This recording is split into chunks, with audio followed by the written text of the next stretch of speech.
Olá pessoal, bom dia, tudo bem? Sejam bem-vindos ao canal Daniel Lopes, é um prazer, uma honra contar com a sua audiência. Eu quero dizer para vocês que o pessoal da oposição lá nos Estados Unidos está bem preocupado por vários motivos. Primeiro motivo é que aquela história que estava circulando aí, circulou aqui no Brasil também, que eu desmenti aqui para vocês, aquela história de que o vice-presidente tinha rompido com o presidente, está se mostrando cada vez mais ser uma furada, porque ele recentemente, por meio do seu chefe de gabinete, liberou uma informação aí que deixou o pessoal muito preocupado. E quando vem um economista que é nada mais, nada menos do que vencedor do Prêmio Nobel e começa a dizer que ele está preocupado com o que vai acontecer no dia 6 de janeiro, próxima quarta-feira agora, é sinal de que tem alguma coisa grande aí por trás desses bastidores. E é isso que eu vou trazer para vocês nesse vídeo de hoje, nesse domingo, que eu já peço a Deus para te abençoar nesse domingo, que você tenha um domingo agradável, um domingo abençoado.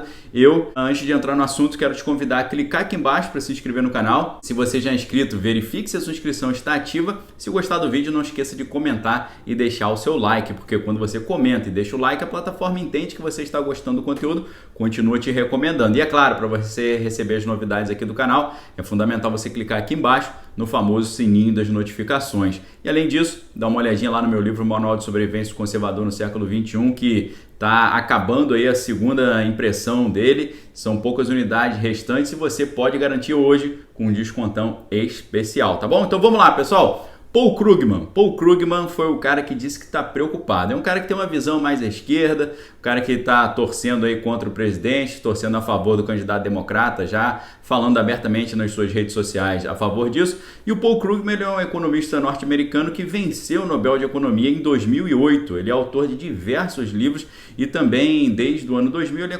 colunista da New York Times. E é um cara de grande influência no cenário aí. Tudo bem que o Paul Krugman ele já falou algumas coisas assim meio estranhas, né? Ele já disse, por exemplo, que lá naquela época da crise de 2008, ele publicou umas informações dizendo que uma invasão ET ajudaria a resolver a crise, né? Foi um negócio muito estranho.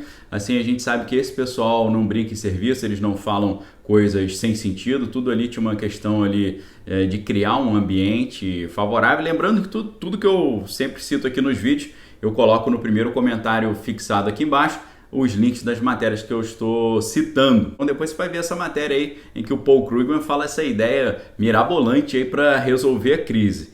Antes da gente entrar propriamente no que ele disse, a gente precisa lembrar que esse pacote de alívio econômico para essa crise sanitária que a gente está vendo, esse pacote aí de trilhões de dólares, que foi votado recentemente lá, o presidente assinou, mas com a condição de que o Congresso o ajudasse a aumentar de $600 para $2.000 o cheque de ajuda aos cidadãos, ajudasse também a fazer ali uma avaliação do que aconteceu nesse pleito de 2020 e também fizesse ali mudanças favoráveis ao que o presidente entende como o que fosse melhor. Nesse pacotão de 5.593 páginas, tinha ali um negócio muito estranho, porque esse projeto incluía uma contagem regressiva de 180 dias para o Pentágono fazer todas as revelações que ele tinha sobre essas questões aí de seres de fora. Então, muito estranho. É claro que num pacote de 6.000 páginas vai ter coisas estranhas, mas só já que a gente citou esse assunto. Então, vamos lá. O que o Paul Krugman publicou ontem? Ele publicou ontem na sua conta lá nas redes sociais, ele botou o seguinte: mentes curiosas querem saber o que acontecerá se na quarta-feira, dia 6, o vice-presidente simplesmente se recusar a declarar o candidato democrata como o novo presidente. Depois de tudo que já aconteceu, não me digam que essa é uma preocupação boba. Aí o que acontece? Ele coloca um trecho exatamente da lei que fala sobre as atribuições do vice-presidente, que é o que está disposto no título 3 do Código Americano, parágrafo 15. Ele coloca o texto que diz o seguinte: o Congresso vai se reunir numa sessão conjunta na Câmara, ou seja, os senadores saem lá do Senado e vão para a Câmara e o Congresso se reúne na Câmara. E no dia 6, para contabilizar a decisão do colegiado. O vice-presidente, na condição de presidente do Senado, é o oficial que preside essa reunião.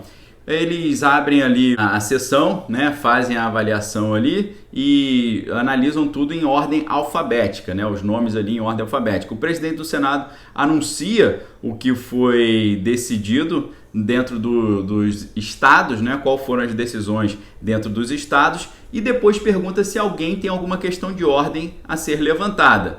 E aí, se alguma questão de ordem aparecer, ela precisa ser submetida por escrito e estar assinada por pelo menos um membro da Câmara e pelo menos um membro do Senado. Se essa questão de ordem é reconhecida, a Câmara e o Senado voltam para as suas respectivas câmaras para considerar os méritos dessa questão de ordem. Isso segundo o processo que é prescrito no título 3 do Código Americano, parágrafo 15. Depois de toda a avaliação, né, dos documentos apresentados, do que aconteceu, o presidente do Senado declara qual pessoa, se é que alguma pessoa, isso diz no texto, declara qual pessoa, se é que alguma pessoa, será o novo presidente dos Estados Unidos. Então ele colocou isso e colocou essa informação. Aí a galera já ficou, peraí, você está querendo dizer o quê? O pessoal da esquerda já ficou super preocupado.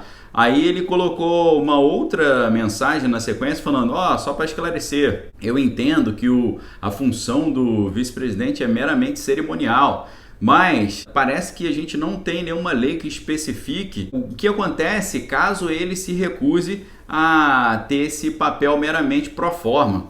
Então eu não estou fazendo insinuações de nada, disse o Paul Krugman. Eu simplesmente não entendo como isso iria se suceder. Ele não entende, muita gente não entende, porque não é clara a legislação com relação a isso. Existem divergências. E aquele processo que um deputado federal, Louis Gohmert, entrou contra o vice-presidente, fez vir à tona a legislação de 1887 que mudou a 12ª emenda da Constituição, tirando esse protagonismo do vice-presidente. Então eles já abriram essa análise mostrando que a maneira como as coisas são feitas hoje no Congresso americano está indo de encontro, ou seja, está indo contra o disposto na 12ª emenda. Então o negócio já está abrindo lá. E para melhorar, o que aconteceu? Para eles ficarem mais preocupados, estava todo mundo dizendo que o vice tinha rompido com o presidente. Na verdade, o que aconteceu foi que o vice deu boas-vindas, ou seja, ele saudou os esforços dos legisladores para levantar essa questão de ordem exatamente no dia 6 de janeiro. Isso aí jogou por terra, jogou por água abaixo todo aquele argumento que o vice tinha rompido, né, com o presidente. E esse comunicado foi divulgado aos repórteres no sábado pelo chefe de gabinete lá, que é o Mark Short. Ele divulgou esse comunicado para os jornalistas. Eu comecei a ver essa notícia aparecendo e falei, isso aqui está meio abstrato, deixa eu confirmar aqui, ver se é isso mesmo.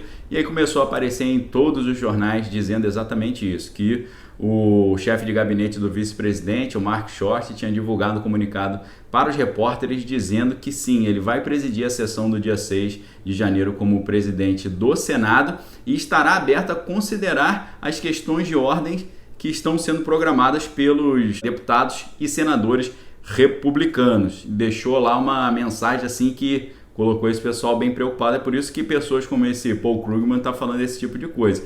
Sem falar que cada vez mais legisladores republicanos estão se juntando a essa ideia de levantar a questão de ordem, seguindo ali o chamado do senador Josh Hawley, junto com o senador Ted Cruz e junto na Câmara com o deputado federal Mo Brooks. Então, na Câmara já tem cerca de 140, mais de 140 deputados federais que vão levantar essa questão de ordem, e no Senado o número já chegou a 11 senadores. Lembrando que só precisava de um na Câmara e um no Senado. Eu acho que a gente vai ter uma questão de ordem aí e vai ser um dia muito intenso. Vai ser um dia muito interessante porque, além disso tudo que vai estar acontecendo lá no Congresso americano, o presidente americano convocou ali os seus apoiadores para estarem em massa lá na capital federal para poderem apoiar o presidente. Então, pessoal, quarta-feira vai ser um dia, um divisor de águas, vocês podem ter certeza, tá bom?